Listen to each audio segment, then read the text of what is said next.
Hello, my name is Lily. I am 28 years old. I live in Boston. This is a love story, but not a happy one. Last year, my grandmother died. Her name was Margaret. She was 82 years old. After she died, I had to clean her house. It was a small house, old furniture, old smell. I opened her closet. There was a big wooden box. I had never seen it before. I opened the box. Inside, there were letters. Hundreds of letters. Old paper. Yellow. Some from 1960. I took one letter. I opened it. The letter said, "My dear Margaret, I think about you every day. Do you remember the bench by the lake? I sit there sometimes. I pretend you are next to me. Love, James." I didn't know who James was. My grandmother never talked about him.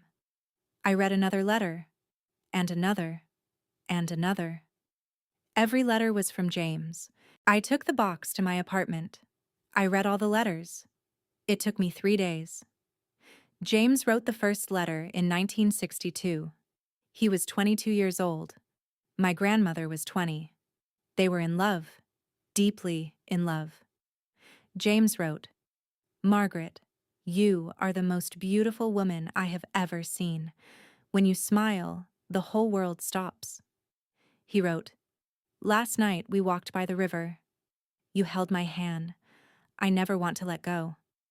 He wrote, "One day I will marry you. I will give you a house by the sea. We will grow old together. I promise." But the letters changed. In 1963, James wrote, "My father is sick. I have to go to California. I don't know when I will come back. Please wait for me." My grandmother wrote back. But her letters were not in the box. I don't know what she said. James wrote again, "I am in California now. I miss you every second. I sit by the window at night and look at the moon. I know you see the same moon. That makes me feel close to you." Then the letters stopped. The next letter was from 1965, 2 years later. James wrote, "Dear Margaret, I am back. I went to your house. Your mother said you moved. She didn't tell me where. Please find me. I am at the same house. I still love you. I never stopped." Another letter. "Margaret, where are you? I went to the lake. I went to the river. I went to every place we went together. I can't find you." Another. "It has been 1 year. I still look for you. I ask everyone. No one knows where you are." Another. "Margaret, I will never stop looking for you. Never." The letters continued for 50 years. James wrote every month, sometimes every week. He wrote, "I am 40 now. I still remember your smile." He wrote, "I am 50 now. I still sit on the bench by the lake."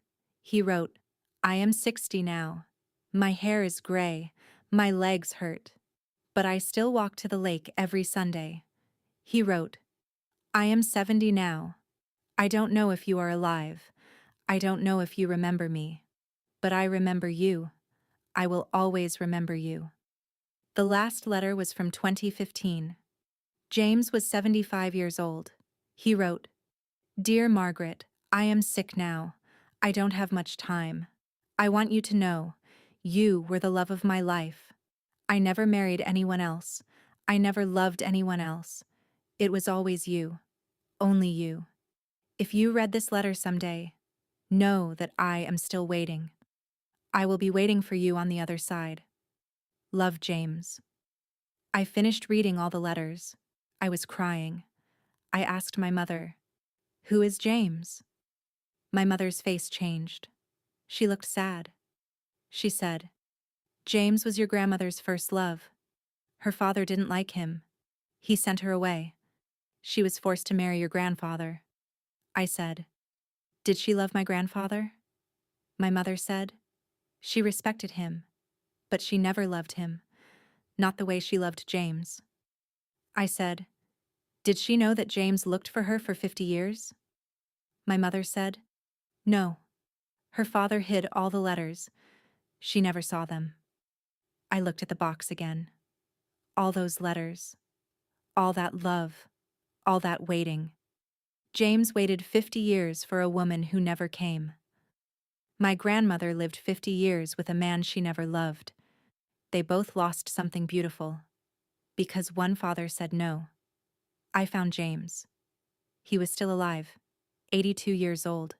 He lived in a small house near the lake, just like he said in his letters. I went to see him. He opened the door. An old man. White hair. Walking stick. But his eyes were still kind. I said, "Are you James?" He said, "Yes." I said, "I am Margaret's granddaughter." His face changed. His eyes filled with tears. He said, "Margaret, is she?" I said, "She died last year." He didn't speak for a long time. He just looked at the floor. Then he said, Did she ever talk about me?" I said, "No. She never knew you wrote. Her father hid your letters." He closed his eyes. A tear fell from his face. He said, 50 years. I wrote for 50 years. I waited for 50 years. And she never knew." I gave him the box. All his letters. He opened one. His hands were shaking. He read his own words from 1962. "Margaret, you are the most beautiful woman I have ever seen." He smiled. A small, sad smile. He said, "I still mean it. Every word." I visited James every Sunday after that. He told me stories about my grandmother, about their walks by the lake, about their dreams. He never married.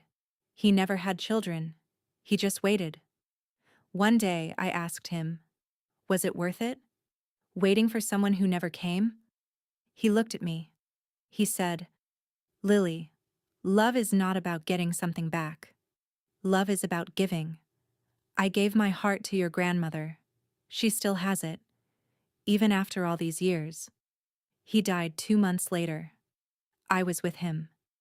Before he died, he said, "Tell your grandmother, when you see her, tell her I waited. Tell her I never stopped loving her. And tell her, I will be waiting for her on the bench by the lake." I learned something from James. Love is not about happy endings. Love is not about being together. Sometimes love is just waiting.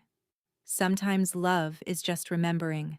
Sometimes love is just keeping someone in your heart, even when they are gone. James waited 50 years.